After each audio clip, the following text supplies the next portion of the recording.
G'day guys, and today I'm going to review the game which is between Geelong and Carlton at GMBHA Stadium, and a very handy win for the Cats. They won by 68 points, got the job done very nicely at home, and yeah, it was all looking pretty good straight from the outset, and they kept going, and I'm surprised they hit the scoreboard late in the last quarter as well. But yeah, it was good being at the game for the first quarter until the conditions got a little bit hectic. Yeah, the rain set in quite significantly and it was incredibly cold after that, so keen as for a shower just to not even cool off but warm up a bit. So no, it was very good. Straight from the outset, Dangerfield kicks the goal from I think 70. Reece Stanley went 12 o'clock and Danger was all over it. I liked the way we went in the ruck today. I felt like there was more of a look about, being more attacking at the stoppage, and Stanley was really good, which I'll discuss in the player review as well. But yeah, look, we got off to a really good start. The rain set in. It was always going to be very tough to come back from that. I just like the fact that we started off well and then kept going on with it. Yeah, so we were really good around the ball, got field position which was splendid, and we looked very dangerous up forward. Obviously didn't strike hot every single time, but we gave ourselves enough opportunities to be able to assert ourselves. Defence and just the kick behind the ball was really spot on today. I felt like whenever Carlton tried to exit out of their defensive 50, we'd always pretty much mark it. Yeah, our key posts down back were exceptional on Carlton's key posts. I felt like that was probably the same for the other side of the argument as well. Yeah, look, we smothered them. We moved the ball pretty well. We took those daring kicks on the 45 into the corridor, which set up a lot of goals, and we made them count when they had their turnovers as well.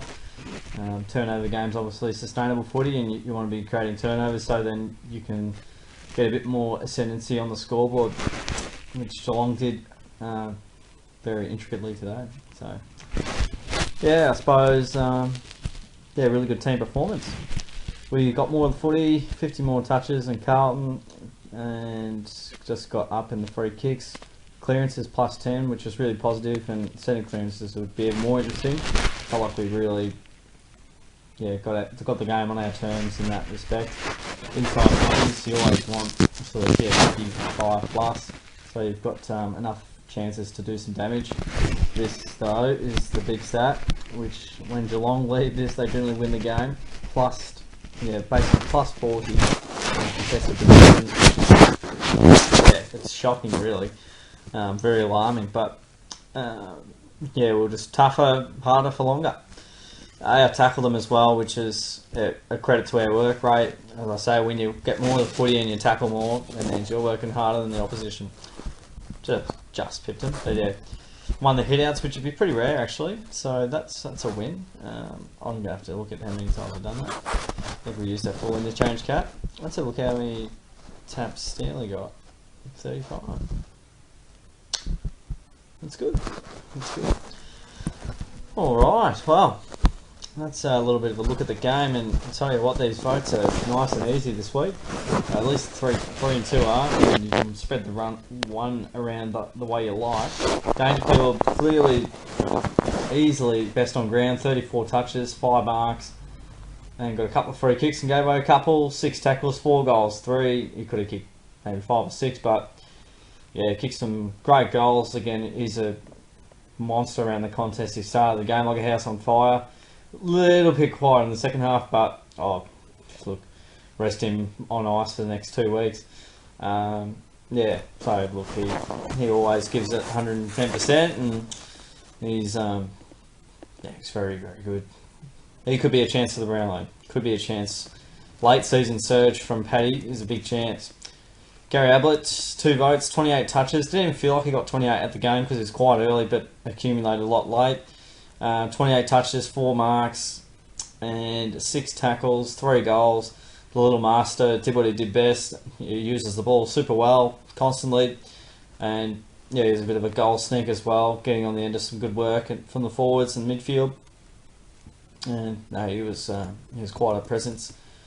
The one vote, I'm gonna have to give it to Henderson. Stewart, mate, you're doing so well with those stats. But yeah, I'm gonna have to give one to where is he? Jeez, so far down the list. 16 touches. Gee, I felt like he took 10 marks. I thought he was much better than that. So now I nearly have to reconsider who I'm giving this vote. Alright, I'll go. Jeez. I'm going Henderson stuff. I thought he was really good at the game, but definitely could mount a case for 5 or 6 other players as well. Stuart's probably wondering, yeah, I've just got 25 touches and 7 marks. What more do you want, mate? Yeah, I felt Henderson, even though it wasn't necessarily on the stat sheet, he just blanketed, whoever he was playing on, be it would have been Mackay or who else would he play on? McGovern. Yes, he was good. He stopped a lot and took some good marks as well.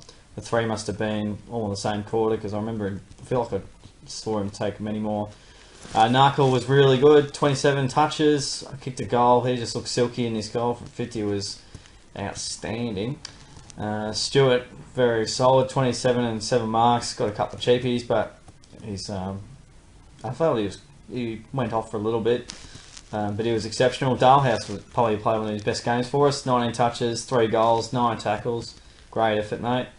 Reece Stanley back into some good form. What I liked today, he had some real grunt about him and aggression and presence, which sometimes we haven't had from him. And also kicked a nice goal.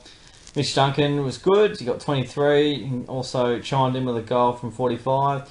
Kelly got 24 and also kicked a goal. Yeah, it's funny. I feel like he's our best player at times, but other times he just sort of.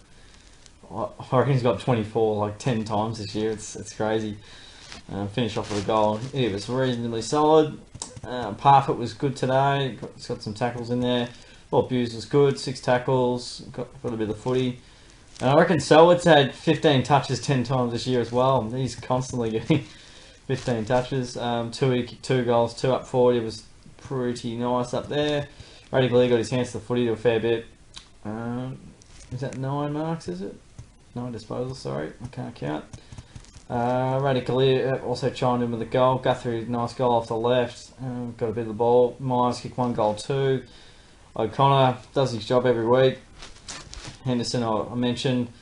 Blitzars was pretty quiet, but when he got the ball, he was good. And he had some good one-on-one wins against Cripper as well.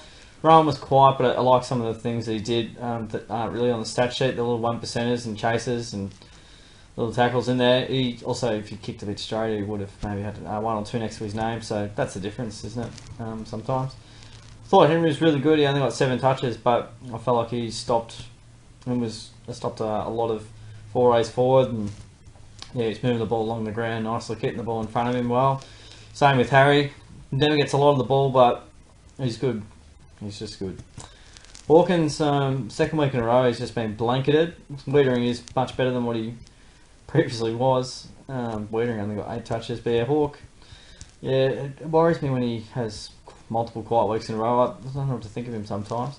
Sometimes he looks like he's the best forward of all time, and other times he looks like a guy that's just so out of touch with it, but that's okay. Next week, well, I'll tell you what, guys, next week, we don't know what's going on yet, but if we go to the ladder,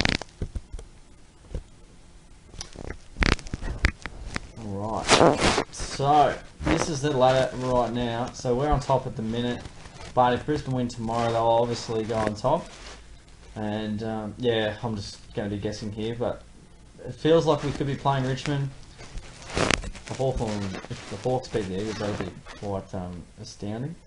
Looks like they're in front right at the minute. It's at 11 and 11. Not really sure. So, Brisbane win. We finish second, which is not too bad. Unless the Eagles or the Tigers win by 300 points. So likely thing is Rich will play Richmond. That seems to be the rough consensus. Because yeah, the Eagles will probably knock out Collingwood. And yeah, but if the Lions lose and we stay on top, then we'll probably play whoever's in fourth. So it's probably, yeah, it's going to be West Coast or Richmond. Probably Richmond, you would think. But if Brisbane win, yeah, it could be some interesting draws. Might be playing the Eagles if that's the case. So yes, so it seems to be we'll play the Tigers. Massive game. Obviously, I might do a preview for this one. We don't know yet, but it's going to be a big game, and hopefully we come out firing and play some good footy. That's all I can ask for. So I hope you enjoyed the review, guys. Give the video a like, subscribe away as well, and as always, really appreciate it. Thanks for sticking around again, guys. I'll see you all next time.